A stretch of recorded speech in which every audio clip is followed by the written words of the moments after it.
السلام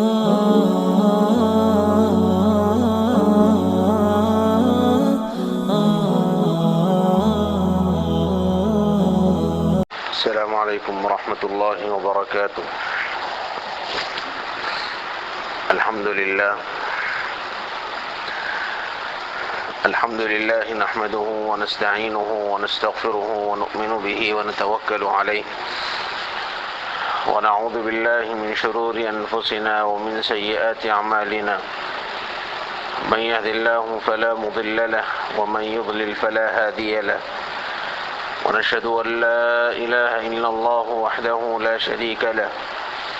ونشهد أن سيدنا ونبينا وحبيبنا وشفيعنا وسندنا وقدوتنا ومولانا محمدا عبده ورسوله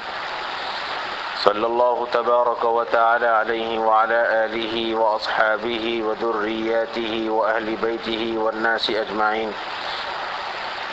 أما بعد، فقد قال الله سبحانه وتعالى: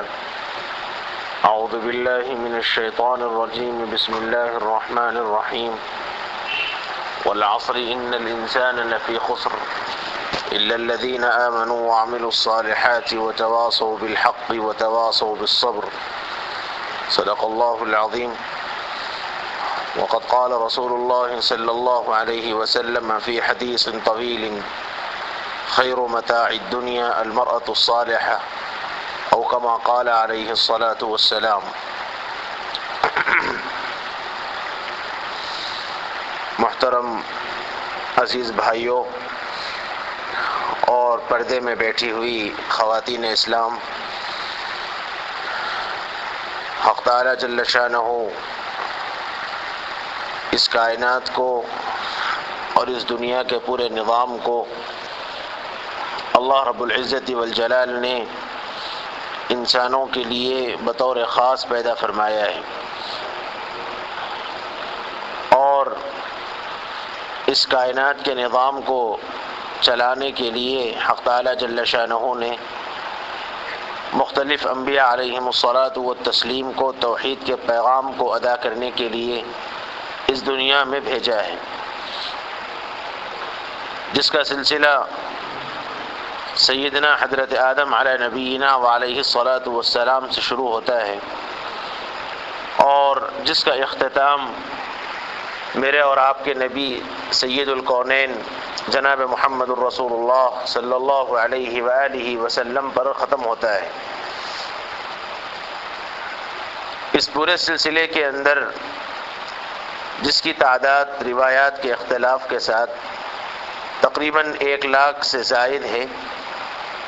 اللہ رب العزت والجلال نے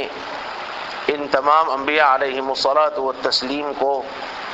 توحید کے پیغام کو ادا کرنے اور اللہ کی وحدانیت کو سمجھانے کے لیے اس دنیا میں جلوہ افروز فرمایا ہے، اور یہ توحید کا سلسلہ اور اللہ کی وحدانیت اور اللہ عز و جل سے ہونے کا یقین کامل، یہ خاص طور پر اللہ رب العزت والجلال نے حضرت نوح علیہ نبینا وعلیہ الصلاۃ والسلام سے اس کام کو شروع فرمایا، ورنہ حقیقت یہ ہے کہ حضرت آدم علیہ الصلاۃ والسلام سے لے کر تقریباً حضرت ادریس علیہ نبینا وعلیہ الصلاۃ والسلام تک یہ تقریباً 16 انبیاء علیہم الصلاۃ والتسلیم ہیں، جنہیں اللہ رب العزت والجلال نے اس دنیا میں نبی تو بنایا ہے، لیکن ان سے اللہ نے نبوت کا جو خاص کام ہے اپنی توحید اور وحدانیت کو سمجھانا، اللہ نے ان حضرات انبیاء علیہم الصلاۃ والتسلیم سے یہ کام نہیں لیا، بلکہ اس دنیا کے اندر یہ 16 انبیاء علیہم الصلاۃ والتسلیم جو آئے ہیں، ان کا کام صرف لوگوں کے اخلاق سنوارنے کا تھا، اور یہ 16 انبیاء علیہم الصلاۃ والتسلیم نے صرف لوگوں کے اخلاق کو درست فرمایا، لوگوں کو رہنے سہنے کا طریقہ بتلایا، لوگوں کو کھانے پینے کا ڈھنگ بتلایا، گویا ایک انسان کس انداز سے اپنی زندگی کو گزار سکتا ہے، اور ایک انسان کے لیے کون سا طریقہ صحیح ہو سکتا ہے، اور کس طریقے کے اندر ایک انسان کی کامیابی اور کامرانی ہو سکتی ہے، اور اخلاق سے متعلق اور کیا کیا چیزیں ہو سکتی ہیں، یہ تمام کام حق تعالیٰ جل شانہ نے ان 16 انبیاء علیہم الصلاۃ والتسلیم سے لیے ہیں۔ اور پھر اس کے بعد جب اس دنیا کے اندر بت پرستی کا سلسلہ شروع ہوا، اور خصوصیت کے ساتھ قرآن مجید نے حضرت نوح علیہ نبینا وعلیہ الصلاۃ والسلام کے نام سے باضابطہ ایک سورہ رکھا، سورۃ نوح کے نام سے، پارے 29 کے اندر وہ سورہ ہے۔ اللہ عز و جل نے اس سورہ کے اندر حضرت نوح علیہ الصلاۃ والسلام کی حق تعالیٰ جل شانہ سے جو خاص گریہ وزاری ہے، اور اللہ عز و جل سے اپنی بے چینی کا اظہار انہوں نے جو فرمایا ہے، قرآن مجید نے اس واقعات کو تفصیل کے ساتھ بیان فرمایا۔ خصوصیت کے ساتھ ایسی دعا حضرت نوح علیہ الصلاۃ والسلام نے فرمائی، قال نوح رب انہم عصونی واتبعوا من لم يزده ماله وولده الا خسارا ومكروا مكرا كبارا وقالوا لا تذرن آلهتكم ولا تذرن ودا ولا سواعا ولا يغوث ويعوق ونسرا وقد اضلوا كثيرا۔ میں آپ کو بتلانا چاہتا ہوں کہ دنیا کے اندر بت پرستی کی ابتدا کیسے ہوئی۔ یہ بات ذہن میں ہونی چاہیے کہ جیسے کہ میں نے شروع میں یہ بات کہی کہ دنیا کے اندر ان 16 انبیاء علیہم الصلاۃ والتسلیم کو اللہ رب العزت والجلال نے صرف اپنے اخلاق سنوارنے اور انسانوں کو صحیح معنوں میں رہنے اور سہنے کا ڈھنگ بتلایا ہے، لیکن جب اس دنیا کے اندر بت پرستی کا ابتدا ہوئی، اور بت پرستی کی ابتدا ذہن میں یہ بات کھول کر رکھ لیجیے کہ اس بت پرستی کی ابتدا سب سے پہلے تصویروں کے ذریعے ہوئی ہے۔ روایتوں میں لکھا ہے، اور خصوصیت کے ساتھ مفسرین کرام نے ان آیات کے ذیل میں یہ بات لکھی ہے کہ جب یہ جو خاص افراد تھے جس کا تذکرہ سورہ نوح کے اندر 5 نام جیسے ابھی میں نے کہے، لا تذرن آلہتکم ولا تذرن ودا، یہ ود ہے، سواع ہے، یغوث ہے، یعوق ہے، نصر ہے، یہ 5 لوگوں کا تذکرہ قرآن مجید نے کیا ہے۔ یہ 5 افراد کوئی ایسے ویسے لوگ نہیں تھے، بلکہ یہ اپنے وقت کے بڑے متقی تھے، اپنے وقت کے بڑے پرہیزگار لوگ تھے، اور اپنے وقت کے بڑے اللہ والے یہ لوگ تھے۔ اور جب دنیا سے ان کا انتقال ہوا، اور جب ان لوگوں کا یہ لوگ دنیا سے پردہ فرما گئے، تو اب لوگوں کے اندر ایک طرح کی بے چینی ہوئی، اس لیے کہ دنیا کا نظام عام طور پر اللہ کے نیک بندوں سے چلتا ہے، جیسا کہ حدیث کے اندر میرے اور آپ کے آقا جناب رسول اللہ صلی اللہ علیہ وآلہ وسلم نے یہ صاف فرما دیے کہ یہ دنیا کا نظام حق تعالیٰ اس وقت تک چلائیں گے جب تک اس دنیا میں ایک آدمی بھی اللہ کہنے والا باقی رہے گا، اور جب اس دنیا میں کوئی ایسے فرد نہیں رہے گا، گویا ایک آدمی بھی ایسا نہ رہے گا جو اللہ کا نام لینے والا باقی رہے گا، اس وقت اللہ تعالیٰ قیامت قائم فرما دیں گے، دنیا کا نظام ختم فرما دیں گے۔ تو یہ تو اللہ عز و جل کا اصول ہے کہ جب تک دنیا میں نیک افراد رہتے ہیں، اللہ تعالیٰ ان سے دین کا کام لیتے ہیں، اور دین کے کاموں کو اللہ اپنے خاص بندوں کے لیے انتخاب فرماتے ہیں۔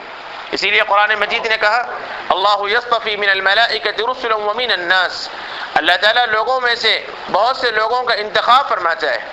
رسولوں میں سے ہوں، ملائکہ میں سے ہوں، انسانوں میں سے ہوں، اللہ رب العزت والجلال لوگوں کا انتخاب فرماتے ہیں،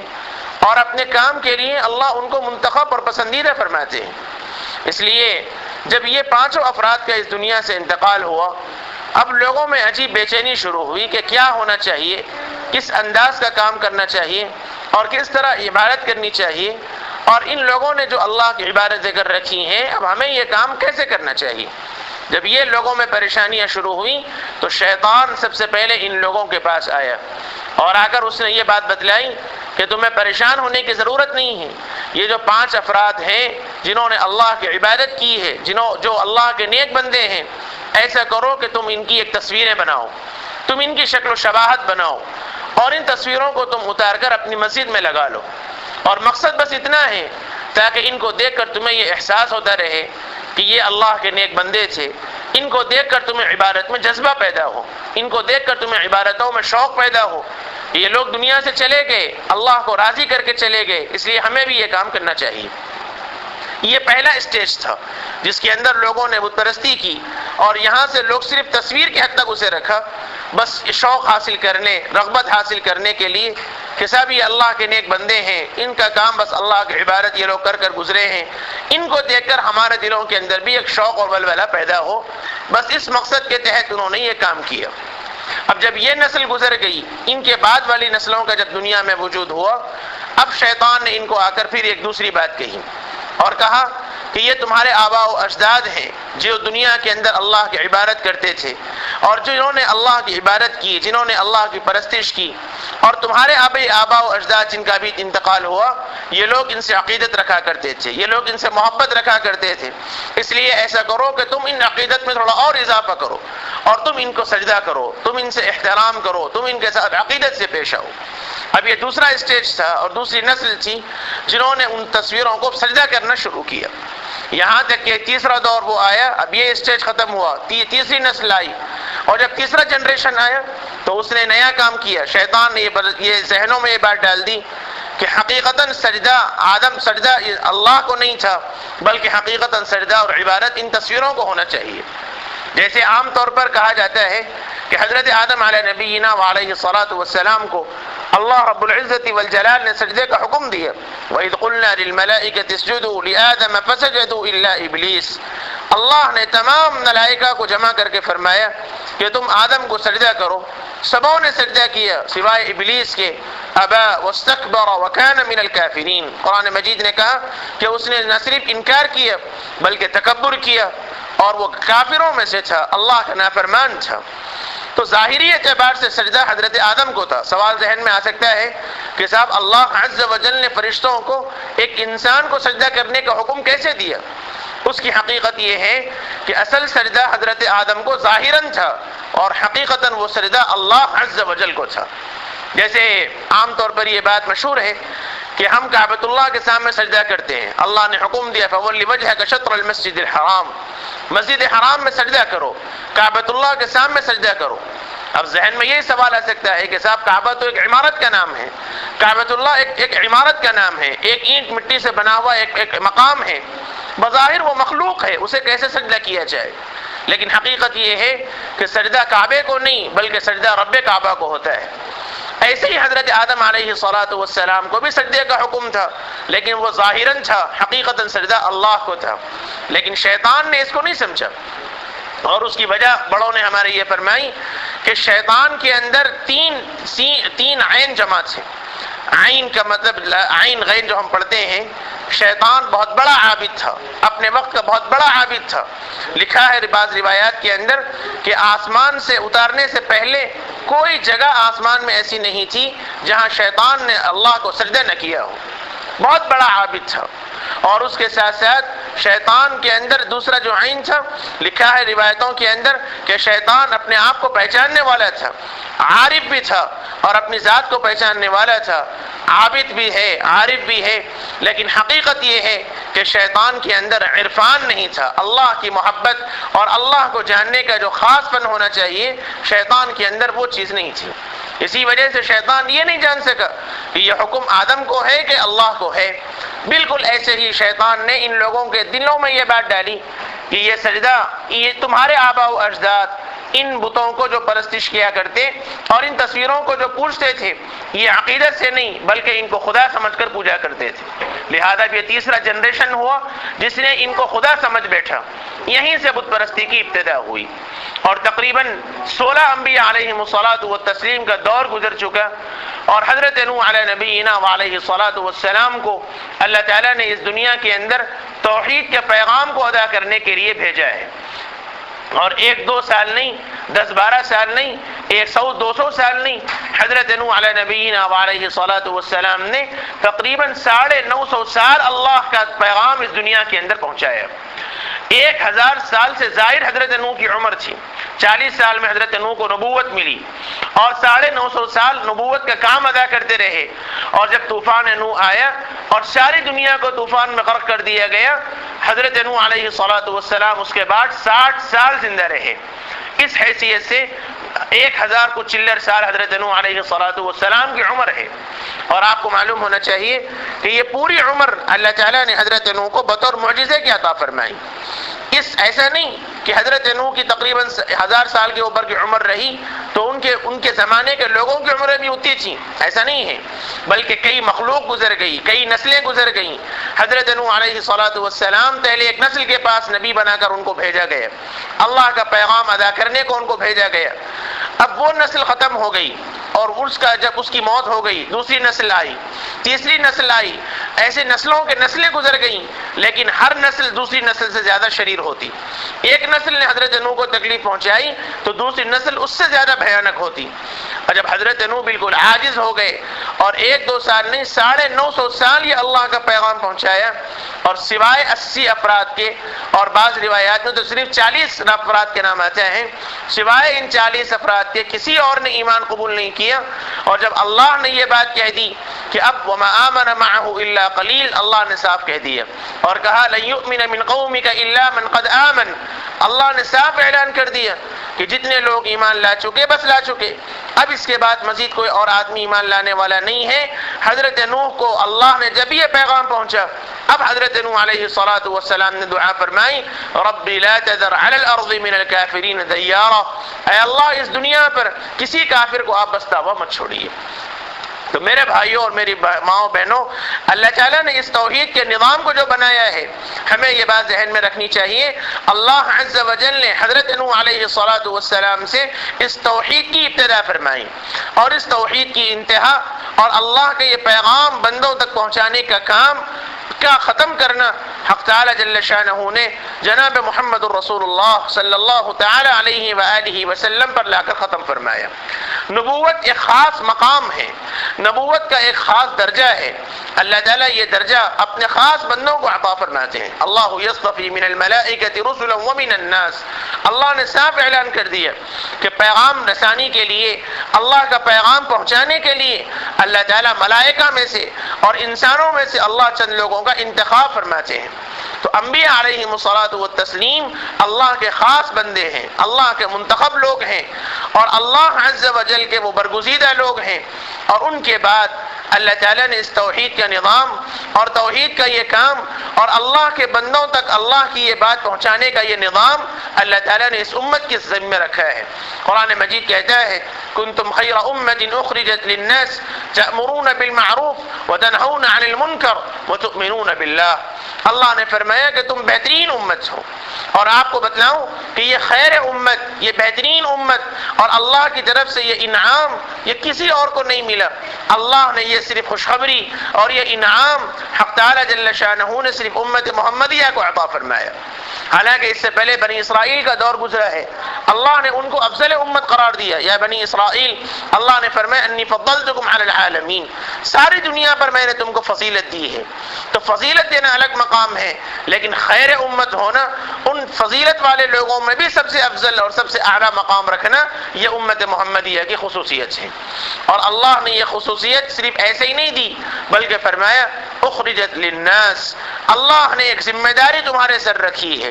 اور لوگوں کے لیے اللہ نے تمہیں پیدا فرمایا۔ اخرجت للناس تأمرون بالمعروف وتنہون عن المنکر وتؤمنون باللہ، 3 کام تمہارے ذمہ اللہ نے رکھے ہیں، مرد بھی عورتیں بھی، اللہ نے تمام بندوں کے ذمہ 3 کام رکھے ہیں۔ سب سے پہلا کام یہ ہے کہ اللہ پر ایمان رکھا جائے، اللہ سے ہونے کا یقین رکھا جائے، کامل درجے کا یقین دل کے اندر بٹھایا جائے، اور یہ تصور رکھا جائے کل شیء من اللہ، ہر چیز اللہ کی جانب سے ہے، خیر ہو تو اللہ کی جانب سے، شر ہو تو اللہ کی جانب سے، بہتری ہو تو اللہ کی طرف سے، برائی ہو تو اللہ کی جانب سے۔ انسان اس بات کا خاص تصور رکھے کہ زندگی کے تمام کام حق تعالی جل شانہ کی جانب سے ہیں۔ اور یہ عقیدہ جب انسانوں کے دلوں کے اندر بیٹھتا ہے کہ ہر کام اللہ کی جانب سے ہو سکتا ہے، ہر کام کے اندر اللہ کی نصرت ہوتی ہے، ہر کام میں اللہ کی مرضی ہے، ایسے آدمیوں کو بڑی خوشخبری دی گئی ہے۔ اسی لیے فرمایا تؤمنون باللہ، اللہ پر تم ایمان لاؤ، اور یہ ایمان اس کے بعد دوسرا تقاضا اللہ عز و جل نے فرمایا کہ اللہ پر ایمان اور اس کے ساتھ ساتھ رسالت پر ایمان۔ تو ایمان کے 2 جز ہیں، ایک ہے اللہ کو اللہ ماننا، اللہ کو خدا ماننا، اللہ کو رب العالمین ماننا، اللہ کو پالنہار ماننا، اللہ کو رازق اور مالک اور خالق ماننا، اللہ عز و جل کو اپنا خدا تصور کرنا۔ اور یہ تمام چیزیں اللہ کی جو صفات ہیں، یہ ذہن میں رکھ لیجئے کہ یہ صرف ظاہری طور پر نہیں، زبان سے نہیں، بلکہ ان تمام صفات کا اقرار ہر مسلمان کو دل سے کرنا چاہیے۔ یہ چیز چیزیں انسان زبان سے کہہ دے کہ صاحب اللہ ہمارے خدا ہیں، ہم اللہ کو ماننے والے ہیں، اللہ ہمارے پالنہار ہیں، اللہ ہمیں روزی دینے والے ہیں، لیکن آدمی اسباب کی طرف پیچھے جائے، زبان سے تو اقرار کرتا ہے کہ روزی دینے والے اللہ ہیں، لیکن دنیا کے پیچھے پڑا ہے، دنیا کی کمائی کے پیچھے پڑا ہے، دنیا کو اختیار کرنے کی فکروں کے اندر لگا ہے، نہ حلال کی فکر ہے، نہ حرام کی فکر ہے، نہ کسی دین کی صحیح تمیز کی فکر ہے۔ ان تمام چیزوں کا بس کسی طرح مال آ جائے، کسی طرح میری دنیا سنور جائے، کسی طرح مجھے اکرام ہو جائے، کسی طرح میری دنیا بہل جائے۔ انسان اگر یہ تصور کرتا ہے تو پھر علماء نے یہ بات فرمائی کہ حقیقتاً وہ منافق ہے، اس لیے کہ نفاق کہتے ہیں ظاہری اعتبار سے ایک چیز کو ماننا اور دل سے دوسری چیز کو ماننا۔ انسان زبان سے مولا کے رب ہونے کا اقرار کرتا ہے، لیکن رب ہونے کا جو شرف ہے وہ دل میں آنا چاہیے، دل کے اندر یہ بات آنی چاہیے کہ میرے اللہ مجھے روزی دینے والے ہیں، میرے اللہ میرا کام بنانے والے ہیں، میرا ہر کام اللہ بنانے والے ہیں۔ اس بات کا تصور دل کے اندر کا رکھنا چاہیے۔ اسی لیے فرمایا تؤمنون باللہ، اللہ پر ایمان لاؤ، اور جب یہ ایمان اللہ کی وحدانیت کو انسان جب مانتا ہے تو پھر اس کے بعد فرمایا دوسرا جز ہے اللہ کے رسول صلی اللہ علیہ وآلہ وسلم کو اللہ کا آخری نبی ماننا۔ اگر انسان یہ تصور کر لے اللہ کو تو مانے، اللہ کے رب ہونے کو تو مانے، مولا پر ایمان لائے، لیکن حضرت محمد رسول اللہ صلی اللہ علیہ وآلہ وسلم کو نبی نہ مانے، یا یہ کہ حضور کو نبی تو مانے لیکن اللہ کے نبی کو اللہ کا آخری نبی نہ مانے، اور یہ تصور اور یہ عقیدہ رکھے کہ ابھی اللہ کے نبی اور ہو سکتے ہیں، نبوت ابھی ختم نہیں ہوئی، نبوت ابھی کسی اور کو دی جا سکتی ہے، تو ایسا آدمی بھی پکا کافر ہے۔ جیسے اللہ کو ماننا ضروری ہے، ایسے ہی جناب محمد رسول اللہ صلی اللہ علیہ وآلہ وسلم کو ماننا ضروری ہے۔ نہ صرف یہ کہ حضور کو ماننا بلکہ حضور کو اللہ کا آخری نبی ماننا بھی ضروری ہے۔ اور یہ نبوت پر جب انسان اقرار کرتا ہے، اللہ کو مانتا ہے، رسالت کو مانتا ہے، تب ایسی صورت میں آدمی کا ایمان مکمل ہوتا ہے۔ اسی لیے سیدنا حضرت عمر ابن خطاب رضی اللہ تعالی عنہ بڑے جلیل القدر صحابی ہیں۔ اللہ تعالیٰ کے رسول مقرب نے ان کے متعلق فرمایا لو کان بعدی نبی لکان عمر، کہ اگر نبوت باقی ہوتی، میرے بعد نبی اگر کوئی بنایا جاتا تو فرمایا کہ عمر میرے بعد نبی ہوتا۔ اتنا بڑا مقام ان کو حاصل ہے۔ لیکن جناب رسول اللہ صلی اللہ علیہ وآلہ وسلم نے ایک مرتبہ حضرت عمر رضی اللہ عنہ سے پوچھا کہ عمر تمہارے دل میں میرا کیا مقام ہے، تم مجھے کتنا چاہتے ہو؟ حضرت عمر رضی اللہ عنہ کچھ دیر سوچنے کے بعد یہ ارشاد فرمایا یا رسول اللہ، میں اپنے مال، اپنی بیویاں، اپنے اہل و عیال، اپنے والدین، حتیٰ کہ تمام دنیا اور دنیا کی تمام چیزوں کے مقابلے میں آپ کو زیادہ چاہتا ہوں۔ حضرت عمر رضی اللہ عنہ کے اس سوال کے جواب میں حضور نے فرمایا عمر اچھا یہ بتلاؤ اپنے مقابلے میں، اپنی جان کے مقابلے میں مجھے کتنا چاہتے ہو؟ حضرت عمر رضی اللہ عنہ نے فرمایا یا رسول اللہ، میری جان آپ سے زیادہ مجھے عزیز ہے، مجھے اپنی جان سے زیادہ محبت ہے، سلام ہو میرے اور آپ کے آقا پر۔ جناب رسول اللہ صلی اللہ علیہ وسلم نے فرمایا عمر تیرا ایمان نامکمل ہے۔ اب حضرت عمر تھرا گئے اور جناب رسول اللہ صلی اللہ علیہ وسلم کے یہ الفاظ سن کر بے چین ہو گئے۔ روایتوں میں لکھا ہے کہ حضرت حضور وہاں سے اٹھ گئے، حضرت عمر زار و قطار رونے لگے اور پوری رات گزر گئی۔ اب جب دوسرا دن حضور ہوا اور حضرت عمر رضی اللہ عنہ جناب رسول اللہ صلی اللہ علیہ وسلم کی خدمت میں حاضر ہوئے، حضرت عمر کو دیکھ کر حضور نے فرمایا عمر اب دل کا کیا حال ہے؟ فرمایا رسول اللہ قسم کھا کر کہتا ہوں اب آپ کی ذات میری جان سے بھی زیادہ عزیز ہے۔ جب جناب رسول اللہ صلی اللہ علیہ وسلم نے فرمایا الآن قد کملت الایمان، فرمایا عمر اب تمہارا ایمان مکمل ہوا۔ اور اسی کو جناب رسول اللہ صلی اللہ علیہ وسلم نے فرمایا لا یؤمن احدکم حتی اکون احب الیہ من والدہ وولدہ والناس اجمعین او کما قال علیہ السلام۔ حضور نے فرمایا خدا کی قسم تم میں کا کوئی بھی آدمی اس وقت تک ایمان والا نہیں ہو سکتا جب تک اس کی جان، اس کے والدین، اس کے اہل و عیال، اس کی تمام دنیا کے مقابلے میں سب سے زیادہ محبوب نہ ہو جاؤں۔ اسی لیے محبت رسول ایمان کا تقاضا ہے، اور جب تک ایمان مکمل مکمل نہیں ہوگا جب تک اللہ کے رسول کی محبت دل کے اندر کامل طور پر نہیں آئے گی، اس وقت تک ایمان ہمارا نامکمل رہے گا۔ میری ماں اور میری بہنوں، اس ایمان کو بنانے کے لیے بڑی فکریں کرنے کی ضرورت ہے۔ اس ایمان کو صحیح طور پر سنوارنے اور ایمان کو بنانے کے لیے ہمیں آپ کو اپنی زندگیوں کو جناب محمد الرسول اللہ صلی اللہ علیہ وآلہ وسلم کے بیان کردہ طریقے کے مطابق گزارنے کی ضرورت ہے۔ اللہ نے ایک ذمہ داری ہمارے سر رکھی ہے، جس کو حدیث پاک کے اندر جناب رسول اللہ صلی اللہ علیہ وسلم نے ارشاد فرمایا، کلکم راع وکلکم مسئول عن رعیتہ، او کما قال علیہ السلام۔ حضور نے فرمایا کہ تم میں کا ہر آدمی نگران ہے، ہر آدمی ذمہ دار ہے، اور فرمایا کہ ہر ذمہ دار اپنے ماتحتوں کے متعلق پوچھا جائے گا۔ مسلم کے اندر ایک تفصیل سے روایت بیان کی، جناب رسول اللہ صلی اللہ علیہ وآلہ وسلم نے یوں ارشاد فرمایا کہ آدمی اپنے اہل و عیال کا ذمہ دار ہے، اس کے اہل و عیال کے متعلق اس سے پوچھا جائے گا، اور اس سے قیامت میں یہ پوچھا جائے گا کہ تم تو بڑے نمازی تھے، تم تو بڑے متقی تھے، تم تو بڑے روزدار تھے، تم تو بڑی اللہ کی عبادتیں کیا کرتے تھے، لیکن تمہاری اپنی اولاد کی تم نے تبلیغ کیوں نہیں کی، تمہاری اپنی اولاد کو تم نے دیندار کیوں نہیں بنایا؟ یہ آدمی سے سوال ہوگا۔ ایسے ہی عورتوں سے سوال ہوگا، ماؤں سے سوال ہوگا کہ تم تو بڑی نمازی تھیں، تم تو بڑی قرآن کی تلاوت کرنے والی تھیں، تم تو بڑی متقی پرہیزگار تھیں، لیکن تم نے اپنی اولاد کو دیندار بنانے کی فکریں کیوں نہیں کی؟ اسی لیے حدیث میں فرمایا، کلکم مسئول عن رعیتہ، ہر آدمی اپنے ماتحت کا ذمہ دار ہے۔ باپ اپنی اولاد کا ذمہ دار، ماں اپنی اولاد کی ذمہ دار، شوہر اپنی بیوی کا ذمہ دار، بیوی اپنے بچوں کی ذمہ دار۔ گویا یہ تمام چیزوں کی ذمہ داری ہے، اور کل قیامت کے دن ہر ذمہ دار سے اس کے ماتحتوں کے متعلق پوچھا جائے گا۔ اس لیے اس ذمہ داری کو ہمیں سمجھنا چاہیے۔ اور میں آپ کو بتلاؤں کہ اسلام اور اسلام کے ماننے والے اور ہمارے اکابرین اور اولیاء کرام جن سے اللہ نے ایک دین کا کام لیا اور ایک دینداری ماحول اللہ نے ان کے ذریعے پیدا فرمایا، ان تمام اولیاء کے اندر اور ان تمام اللہ کے نیک بندوں سے حق تعالی جل شانہ نے جو کام لیا، میں قسم کھا کر کہہ سکتا ہوں کہ ان تمام لوگوں کو بنانے میں عورتوں کا بہت بڑا کردار ہے۔ عورت ہی سب سے بڑی وہ جگہ ہے جہاں سے ایک انسان بنتا ہے، اور اسی وجہ سے کہا گیا کہ ماں کی گود ایک بچے کے لیے سب سے پہلا مدرسہ ہے۔ ماں ہی اپنے بچے کو صحیح معنوں میں دین کی طرف مائل کر سکتی ہے، اور یہی وجہ سے جناب رسول اللہ صلی اللہ علیہ وسلم نے فرمایا، الدنیا کلھا متاع، دنیا پورا کا پورا ایک سامان ہے۔ ایک جیسے سامان ایک انسان خریدتا ہے، اپنی ضرورت کی چیزوں کو انسان خریدتا ہے، حضور نے فرمایا کہ دنیا پوری سامان ہے، اور خیر متاع الدنیا المرأة الصالحہ، فرمایا کہ اس دنیا میں سب سے بہترین سامان اگر کوئی ہے، ایک وہ متاع، وہ پونجی جس پر ایک انسان رہ سکتا ہے، جس کی ضرورت ایک انسان کو پڑ سکتی ہے، فرمایا کہ ان تمام چیزوں میں سب سے بہترین پونجی اگر کوئی ہے تو وہ نیک عورت ہے۔ ایک عورت ہی سے معاشرہ بنتا ہے، عورت اگر درست ہو جائے تو معاشرہ درست ہو سکتا ہے، اور خدا نہ خواستہ اگر عورت بگڑ جائے تو گھریلو نظام بگڑ جاتا ہے۔ یہ تجربہ ہے، اور یہ لوگوں کا یہ ایک نہیں بڑوں کا تجربہ ہے کہ جب عورتوں کے اندر دینداری کا ماحول اور مزاج پیدا ہوتا ہے، ان کی اولادوں کے اندر، اور اللہ ان کی نسلوں کے اندر ایماندار اور دینداروں کو پیدا فرماتے ہیں،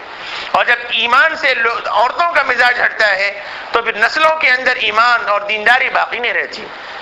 میری ماں اور میری بہنوں، یہ ذہن میں رکھیے، اللہ تعالیٰ نے اس دین کے کام کو چلانے کے لیے ان خواتین سے بہت بڑی قربانیاں لی ہیں، اور ہمارے اسلاف اور ہماری بزرگان دین اور ہماری ماں اور بہنیں جو گزر چکی ہیں، انہوں نے اس دین کے لیے بڑی قربانیاں دی ہیں۔ بہت بڑے بزرگ ہندوستان کے گزرے ہیں، حضرت مولانا محمد عمر صاحب پالنپوری رحمۃ اللہ علیہ، اللہ نے بہت بڑا کام لیا، ہزاروں کی تعداد میں اللہ نے ان کے ہاتھ پر گنہگاروں کو توبہ کی توفیق دی، نہ جانے کتنے افراد کو اللہ نے ان پر ایمان قبول کرنے کی توفیق دی۔ بہت بڑا اللہ نے کام لیا، اتنا بڑا اعزاز ان کو حاصل تھا۔ اللہ تعالیٰ نے اپنا پاک کلام حضرت مولانا عمر پالنپوری رحمۃ اللہ علیہ کے زبان پر جاری کیا تھا۔ بڑوں کا یہ کہنا ہے کہ مولانا کی جو تقریر ہوا کرتی تھی وہ الہامی ہوا کرتی تھی، قرآن مجید کی آیات سے استدلال کرنا اور قرآن مجید سے قرآن مجید کی آیات کے ذریعے سمجھانا اللہ نے خاص ملک کا دیا تھا۔ لیکن میں آپ کو بتلانا چاہتا ہوں کہ مولانا عمر پالنپوری رحمۃ اللہ علیہ اتنے بڑے مقام پر جو فائز ہوئے، ان کو اس مقام پر کس نے پہنچایا؟ یقیناً اللہ نے پہنچایا، لیکن جو سبب بنا ہے وہ اصل میں ان کی ماں بنی ہے۔ خود ان کے سوانح کے اندر یہ بات لکھی ہے، مولانا عمر صاحب پالنپوری رحمۃ اللہ علیہ خود کہتے ہیں کہ میں چھوٹا سا بچہ تھا، یتیم ہو گئے تھے، اور بچپنے کی حالت میں باپ کا انتقال ہو گیا تھا۔ فرماتے ہیں کہ میں بالکل یتیم ہو گیا، میری عمر 7 یا 8 سال کی عمر تھی، اور اس وقت میری خالہ اپنے ہاں بامبے مجھے لے چلی گئیں، اور میں بامبے میں اپنی خالہ کے یہاں رہنے لگا، اور میری خالہ نے مجھے میرا ایڈمیشن ایک اسکول میں کرایا، اور اسکول میں تقریباً 4th کلاس تک میں پہنچ گیا، 10-11 سال کی عمر کو پہنچ گئے۔ فرماتے ہیں کہ میں اسکول میں ہر سال ٹاپ آتا، اور جب 4th کلاس میں پورے اسکول میں ٹاپر ہوا، اور اس اسکول میں ٹاپر ہونے کی بنیاد پر اسکول کرسچن مینجمنٹ کا تھا، کہتے ہیں کہ اسکول والوں نے میری فیس معاف کر دی، اور ایسا نہیں کہ 1 سال کے لیے، بلکہ کہا کہ جب تک میں ان کے اسکول میں رہوں گا جب تک میری تعلیمی فیس معاف، اور میرے تمام اخراجات اسکول والے پورے کریں گے۔ چونکہ میں یتیم تھا اس لیے ان تمام لوگوں نے میرے پورے اخراجات پورے کرنے کی ذمہ داری اپنے سر لے لی۔ کہتے ہیں کہ جب چھٹیاں ہوئی اور جب سالانہ چھٹیوں کا وقفہ ہوا، اینیول ایگزام ہوا، اور میں پورا ٹاپر، پورے اسکول میں ٹاپر تھا، اب میری خالہ مجھے لے کر پالنپور گاؤں گجرات آئیں اور میری ماں سے ملاقات کرائیں، اور میری ماں کے سامنے میری بڑی تعریف کی، اور یوں کہا کہ تمہارے بچے نے پورے اسکول میں ٹاپر کیا ہے، اور ایسا ایسا اسکول والوں نے انعام دیا ہے، یہ اکرام کیا ہے، اور ہمیشہ کے لیے اسکول کی فیس کو معاف کر دیا ہے۔ میری خالہ نے میری ماں کے سامنے میری بہت سی تعریفیں کی۔ میری ماں بالکل ایک عام سی عورت تھی، پڑھنا لکھنا انہیں کچھ نہیں آتا، لیکن اللہ نے دینداری بڑی عطا فرمائی تھی۔ حضرت مولانا عمر صاحب پالنپوری رحمۃ اللہ علیہ کہتے ہیں کہ جب میری خالہ نے میری تعریف کی اور اسکول کی طرف سے ملنے والے وہ انعامات جب سنائے، تو میری ماں نے کہا کہ اچھا، مجھے نہیں معلوم تھا کہ میرا بیٹا اتنا ذہین ہے اور میرے بیٹے نے اتنا بڑا کام کیا۔ کہنے لگی خدا کی قسم، اب جب میرا بیٹے کا ذہن اتنا معلوم ہو گیا اور مجھے یہ معلوم ہو گیا کہ میرا بیٹا اتنا ذہین ہے، خدا کی قسم اب یہ دنیاوی تعلیم نہیں کرے گا بلکہ یہ اخروی تعلیم حاصل کرے گا، اور میرے اپنے بیٹے کو میں دین کے لیے وقف کرتی ہوں۔ اب جب یہ جذبہ ہوا اور جب یہ بات خالہ نے سنی تو وہ بڑی پریشان ہو گئی، اور ماں کو کہنے لگی کہ دیکھو ایسا مت کرو، اس کو عمر کو دینی تعلیم کے مقابلے میں دنیاوی تعلیم حاصل کراؤ، چونکہ میری خالہ تھوڑا دنیا کی طرف زیادہ مائل تھی، اور میرے تمام رشتہ داروں نے میری ماں کو کہا، لیکن میری ماں اپنی بات پر مصر ہو گئی، اور انہوں نے صاف یہ کہہ دیا کہ اب عمر بامبے نہیں جائے گا، اب یہی میری نگاہوں کے سامنے پالنپور میں رہ کر وہ اسلام کی تعلیم حاصل کرے گا، میں اسے قرآن مجید کی تعلیم دوں گی۔ اب اس کے بعد یہ کہہ کر میری ماں کے سامنے کسی کی نہیں چلتی۔ اب جب میری ماں نے میرا داخلہ ایک چھوٹے سے مکتب میں کرا دیا، ایک مدرسے میں کرایا، اور میں مدرسے میں جا کر پڑھنے لگا۔ کہنے لگی، مولانا صاحب فرماتے ہیں کہ میری ماں نے میری ذہنی تربیت ایسی فرمائی، اللہ سے ہونے کا یقین ایسے دلوں کے اندر بٹھایا۔ روایت فرماتے ہیں، ان کے سوانے میں یہ بات لکھی ہے، ایک مرتبہ ہمارے گھر کے بازو ایک گھر تھا، دوڑی تھی، اور وہ دوڑی بکنے والی تھی۔ میں نے ایک مرتبہ اپنی ماں سے کہا، اماں وہ گھر بکنے والا ہے اور وہ گھر کا مالک فلاں آدمی ہے۔ بس میرا یہ جملہ کہنا تھا، میری ماں مجھ سے ناراض ہو گئی، کہنے لگی، عمر تم نے یہ کیا کہہ دیا؟ مالک انسان نہیں ہوتا، مالک اللہ ہوتے ہیں، کسی بھی چیز کے مالک اللہ ہوتے ہیں۔ ایسی ذہنی تربیت فرمائی بچپنے سے ماں عورتوں نے کہ مالک ہونے کا یقین، اللہ کے ہونے کا دل کے اندر بٹھایا۔ اور مولانا عمر صاحب پالنپوری رحمۃ اللہ علیہ فرماتے ہیں، اب میری ماں نے مجھ سے بات بند کر دیا، بس اتنی سی بات پر کہ انسان کو تم نے مالک کیسے کہہ دیا۔ 3 دن تک بات بند کر دی، میں روتا رہا، میں بلکتا رہا، اور میں اپنی ماں کی سفارش کرتا رہا، لیکن میری ماں مجھ سے ناراض نہیں۔ حتیٰ کہ ہمارے محلے میں خاتون تھی، بڑی عزت دار خاتون تھی، میری ماں ان کی بڑی عزت کرتی تھی۔ میں ان کے پاس گیا اور میں نے جا کر کہا، خالہ جان میری اماں مجھ سے ناراض ہیں اور میں نے یہ بات کہی ہے، آپ ذرا چل کر میری ماں کے سامنے میری سفارش کر دیجیے۔ وہ بیچاری آئیں اور اس خاتون نے آ کر میری ماں سے سفارش کی، تب جا کر میری ماں نے مجھ سے بات کی۔ اور فرمایا کہ ایک مرتبہ ایسا ہوا، میری ماں کو مجھے معلوم ہوا کہ ہمارے مکتب میں تقریر کی مشق بھی کرائی جاتی ہے اور چھوٹے چھوٹے بچوں کو رٹی رٹائی تقریریں کرائی جاتی ہیں۔ ایک مرتبہ میں تھا، میری بہن تھی اور میری ماں تھی، اور میری ماں نے مجھ سے پوچھا کہ عمر میں نے سنا کہ تمہارے مدرسے میں تقریر بھی کرائی جاتی ہے۔ فرمایا کہ ہاں۔ کہنے لگے، بیٹا ذرا تقریر سناؤ، تم کیسے کرتے ہو؟ اب مولانا عمر صاحب پالنپوری رحمۃ اللہ علیہ فرماتے ہیں، میں کھڑا ہوا اور وہ رٹی رٹائی تقریر جو میں نے اسکول میں کی اپنے مدرسے میں کی، وہ تقریر میں نے اپنی ماں کو سنائی۔ میری ماں پلو اوڑھ کر بیٹھ گئی، خاتون اسلام تھی، پہلے سے چونکہ گاؤں والی خاتون تھی، کوئی زیادہ علم تو تھا نہیں، دینی ماحول تھا اور دین کی باتیں ہو رہی تھی، پلو اوڑھ کر بیٹھ گئی اور بڑی غور سے میری باتوں کو سنا، اور تقریر کے بعد عجیب جملہ فرمایا عمر یہ بات ذہن میں رکھ لو کہ آج تم نے 3 لوگوں کے سامنے تقریر کی ہے، یہ مت سمجھنا کہ تم نے 3 لوگوں میں تقریر کی ہے، ایک وقت آئے گا اللہ تعالیٰ تم سے 3 لاکھ کے مجمع میں تقریر کرائیں گے۔ اور یہ 3 لاکھ تو ایک معمولی سی بات انہوں نے کہہ دی، دنیا نے دیکھا کہ 30 لاکھ کے مجمع میں اللہ نے ان سے بات کہلوائی۔ تو میری ماں اور میری بہنوں، میرے بھائیوں، میں بس بات اتنی عرض کر رہا تھا، ماں کے دل کی جو تڑپ ہوتی ہے اور کون سا وقت کیا ہوتا ہے، کون سی قبولیت کی گھڑی ہوتی ہے، نہیں جانا جا سکتا۔ اللہ تعالیٰ نے اپنی بندی کے زبان سے نکلی بھی زبان کی ایسی لاج رکھ لی، اللہ نے وقت کا انہیں امیر بنایا اور اللہ نے وقت کا ایک ایسا عالم متبحر بنایا کہ ہزاروں آدمیوں کو ان کے ہاتھ پر اللہ نے ایمان کی توفیق دی۔ اس لیے یہ بات ہمیں ذہن میں رکھنی چاہیے کہ سب سے بڑے اسلام کو گھر بنانے والی اور دنیا کے اندر اس کائنات کے نظام کو چلانے کے لیے اللہ نے جن خاص بندوں کا انتخاب کیا ہے، ان اولیاء کرام کو بنانے میں سب سے زیادہ ہاتھ خواتین کا ہوتا ہے، عورتوں کا ہوتا ہے۔ یہ عورتیں جب بن جائیں کائنات بن جاتی ہے اور نظام بن جاتا ہے، معاشرہ درست ہو جاتا ہے، اور جب عورتوں کے اندر بے دینی کا ماحول پیدا ہو جاتا ہے تو حقیقت یہ ہے کہ پھر بے دینی کا ماحول نسلوں کے اندر آتا ہے۔ اسلاف نے علم دین کو حاصل کرنے کے لیے جو قربانیاں پیش کی ہیں، روایتوں میں لکھا ہے حضرت قطب الدین بختیار کاکی رحمۃ اللہ علیہ بڑے وقت کے پائے کے بزرگ گزرے ہیں، ایسے ویسے لوگ نہیں، اللہ نے ہزاروں کی تعداد میں دہلی کے اندر ان کے ہاتھ پر لوگوں کو ایمان کی توفیق دی۔ یہ قطب الدین بختیار کاکی رحمۃ اللہ علیہ جب ان کی ماں نے، چونکہ یہ یتیم ہو چکے تھے، ان کی ماں نے جب مکتب میں کسی مولوی صاحب کے پاس لے جا کر پیش کیا کہ یہ میرا بچہ ہے اور میں اپنے بچے کو دینی تعلیم دلانا چاہتی ہوں، آپ میرے بچے کو قرآن مجید پڑھائیے۔ 4 سال کی عمر ہے۔ حضرت قطب الدین بختیار کاکی رحمۃ اللہ علیہ کو جب استاد نے اعوذ باللہ پڑھایا، بسم اللہ الرحمن الرحیم پڑھایا، تو حضرت قطب الدین بختیار کاکی نے بسم اللہ پڑھا۔ اب اس کے بعد استاد نے کہا بیٹا پڑھو الحمدللہ رب العالمین۔ حضرت قطب الدین بختیار کاکی رحمۃ اللہ علیہ سبحان الذی اسری بعبدہ پڑھنے لگے، 15واں پارہ پڑھنے لگے۔ تو استاد نے کہا کہ 14 پارے کہاں گئے، وہ 14 پارے کب پڑھو گے؟ حضرت قطب الدین بختیار کاکی نے کہا استاد مجھے 14 پارے پورے یاد ہیں، اب میں 15واں پارہ پڑھنا چاہتا ہوں۔ تعجب سے استاد نے پوچھا وہ کیسے؟ کہنے لگے کہ میرے گھر کا ماحول تھا، میں اب سے نہیں 4 سال سے اپنی ماں کو دیکھتا ہوں کہ میری ماں فجر کی نماز پڑھنے کے بعد، فجر کی نماز کے بعد روزانہ 14 پارے قرآن مجید کی تلاوت کر کے کام کاج میں جاتی ہیں، اور میں اپنی ماں کی زبان سے وہ 14 پارے سن کے مجھے وہ 14 پارے پورے یاد ہو گئے، آپ سننا چاہیں تو سن لیں۔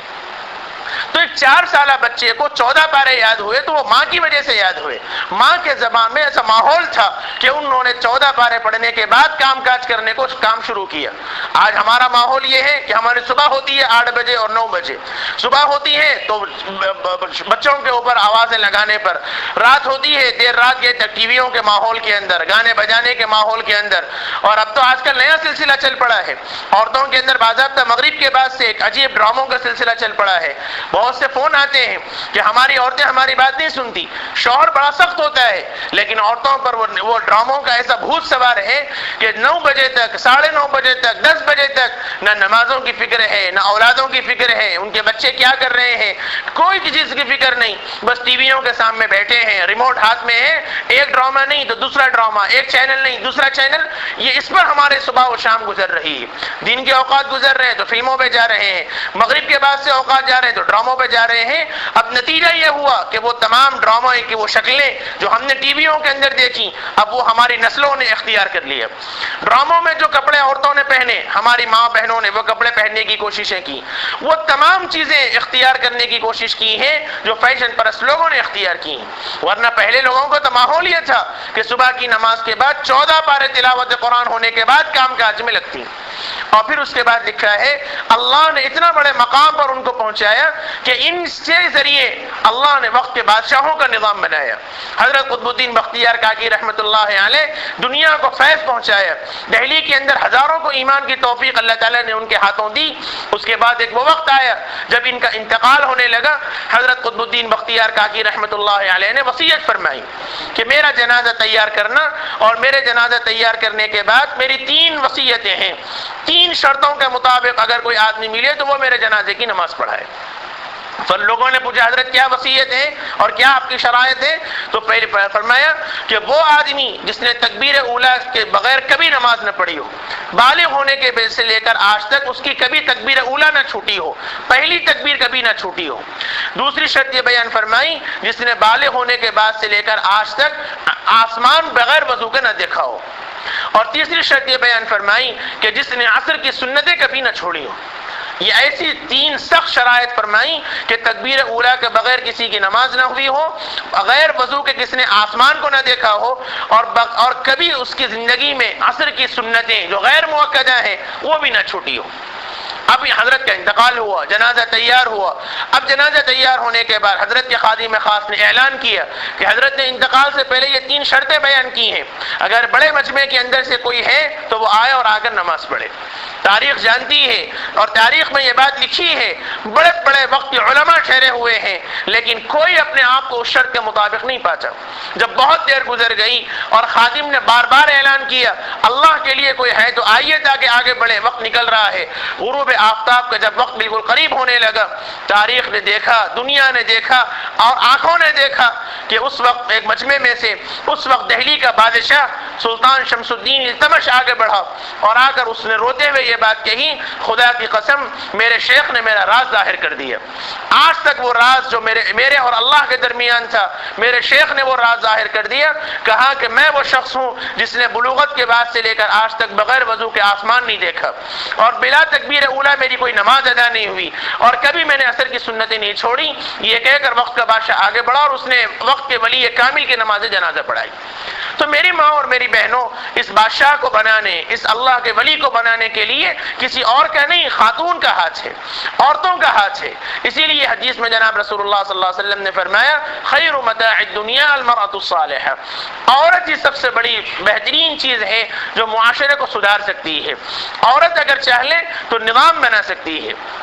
اس لیے خاص طور پر عام طور پر میں اپنے بیانوں میں یہ بات ضرور کہتا ہوں کہ مردوں کی جیسی ذمہ داری اپنے اولاد کو سنبھالنے کی ہے، ایسے ہی عورتوں کی ذمہ داری بھی اپنی اولاد کو سنبھالنے کی ہے۔ مرد تو بیچارہ کام پر جاتا ہے، وہ بیچارہ دن بھر کاروبار میں مصروف ہوتا ہے، آفسوں میں ہوتا ہے، ملازمت پر ہوتا ہے، کاروبار میں ہوتا ہے۔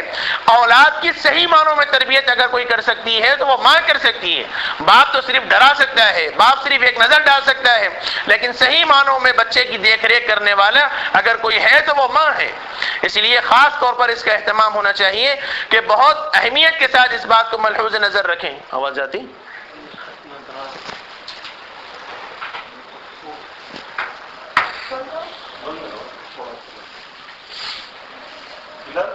آئیے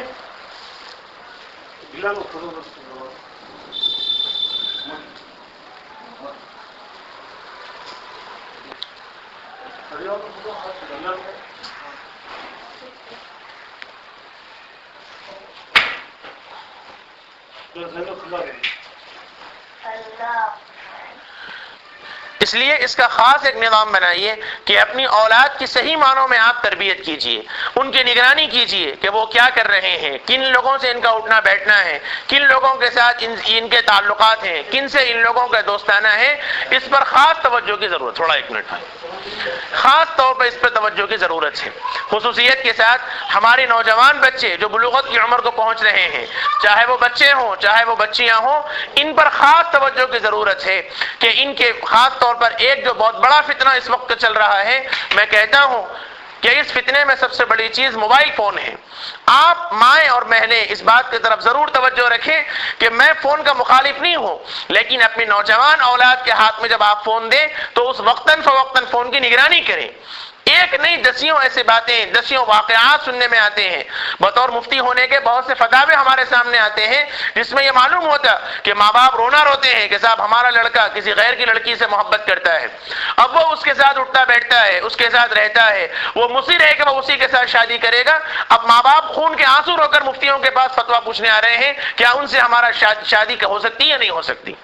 یہ سب کا وبال میرے ماں اور میری بہنوں ہمارے اپنے اوپر ہے، اس لیے اس کا خاص نظام ہمیں بنانے کی ضرورت ہے۔ فون دیجئے لیکن ضرور اس فون کی کبھی نگرانی کیجئے، اس میں کس کے نمبرز ہیں، ان کے میموری کارڈ پر کن کی تصویریں ہیں، کوئی غلط قسم کی تصویریں تو اس کے اندر نہیں، فحش قسم کی تصاویر اس کے اندر تو نہیں ہے، کس کے فون ان کے پاس زیادہ آ رہے ہیں، ان تمام چیزوں کی ذمہ داری کیجئے۔ اور جب یہ ذمہ داری آپ کریں گی تو خاص طور پر آپ کی اولاد اور آپ کی نسل ایک وقت آئے گا اللہ تعالیٰ ان لوگوں سے خوب دین کا کام لیں گے۔ اس لیے اس بات کے تقاضے کو سمجھیے اور اس ضرورت کو، احساس کو سامنے رکھیے۔ بہت اہم ضرورت ہے، میرے اور آپ کے آقا نے، حضرات صحابہ نے اس دین کے لیے بڑی قربانیاں پیش فرمائیں، بڑی محنتوں کے بعد، بڑے مجاہدات کے بعد یہ دین ہم تک پہنچا ہے۔ اتنی قربانیاں پیش فرمائی ہیں، روایتوں میں لکھا ہے ایک صحابیہ ہیں جنہوں نے جناب رسول اللہ صلی اللہ علیہ وسلم کی خدمت میں حاضر ہوئی اور یوں کہا یا رسول اللہ میرے پاس کوئی اور نہیں، میرے پاس کچھ مال نہیں، میرے پاس کوئی حیثیت نہیں، میرے پاس کوئی جائیداد نہیں سوائے میرے اس معصوم سے بچے کے۔ اپنے ہاتھ میں ایک 9 ماہ کا بچہ، دودھ پیتے بچے کو لے کر آئیں اور فرمایا یا رسول اللہ مجھے اطلاع ملی کہ آپ جہاد میں نکل رہے ہیں اور میری خواہش یہ ہے کہ میں بھی اللہ کے راستے میں جہاد میں جاؤں اور اپنی نسلوں کو میں ایمان کے لیے پیش کر دوں، اس لیے میرے پاس کچھ نہیں ہے سوائے اس 9 مہینے کے بچے کے۔ اے اللہ کے رسول اسے بھی آپ اللہ کے لیے قبول کر لیجیے۔ حضور نے فرمایا دیکھو اس کی بھی ضرورت نہیں، تم اپنے بچے کو بڑا کرو اور ایک جب وقت آئے گا اللہ تعالیٰ تمہارے اس بچے کو دین کے لیے قبول فرمائیں گے۔ لیکن ماں کی محبت اور ایمان کے لیے مر مٹنے کا تقاضا یہ تھا کہ وہ ماں بے چین ہو گئی اور زار و قطار ہوتے ہوئے فرمایا رسول اللہ اتنا قرار نہیں آتا کہ میں اپنے بچے کو بڑا کروں اور اسے دین کے لیے وقف کروں، بلکہ خواہش یہ ہے کہ میرے اسی بچے کو آپ قبول کر لیں۔ فرمایا کہ یہ بچہ کیا کام آئے گا؟ فرمایا رسول اللہ یہ طے ہے کہ یہ بچہ تلوار نہیں اٹھا سکتا، یہ بچہ تیر نہیں مار سکتا، لیکن اتنا تو کر سکتا ہے کہ اے اللہ کے رسول جب کوئی تیر آپ کے پاس آئے، کوئی کافر آپ پر حملہ کرے تو میرے اس بچے کو اٹھا کر آپ ڈھال کے طور پر استعمال کر لیں۔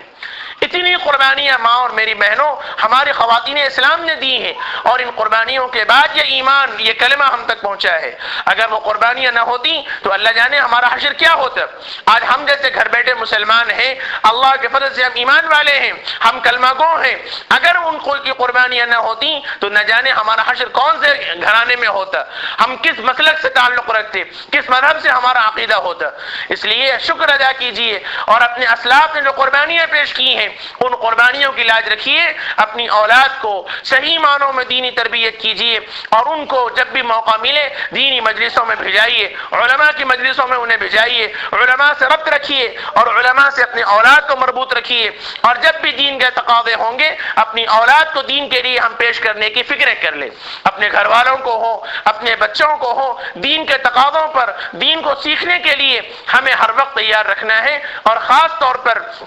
ابھی یہ چھٹیوں کا جو زمانہ آ رہا ہے اور یہ کالجوں کا زمانہ کے چھٹیوں بند ہونے کا وقت ہے، اس میں جو خالی اوقات ہیں اس کا خاص اہتمام کریں، اپنی اولاد کو، اپنی نسلوں کو، اپنے گھر والوں کو چھٹی کے ماحول کے اندر کم از کم 3 دن کے لیے، 10 دن کے لیے، 40 روز کے لیے اللہ کے راستے میں بھیجائیں، دین کو سیکھنے کی فکر کریں۔ 2-3 دن پہلے میرے پاس ایک فون آیا، ایک ماں نے مجھ سے درخواست کی کہ ان کے 2 بچے ہیں، ایک بچہ جس کی عمر 7 سال ہے، دوسرا بچہ جس کی عمر 11 سال ہے۔ انہوں نے یہ بات پیش کی کہ مفتی صاحب میں اپنے ان دونوں بچوں کو اللہ کے راستے میں بھیجانا چاہتی ہوں۔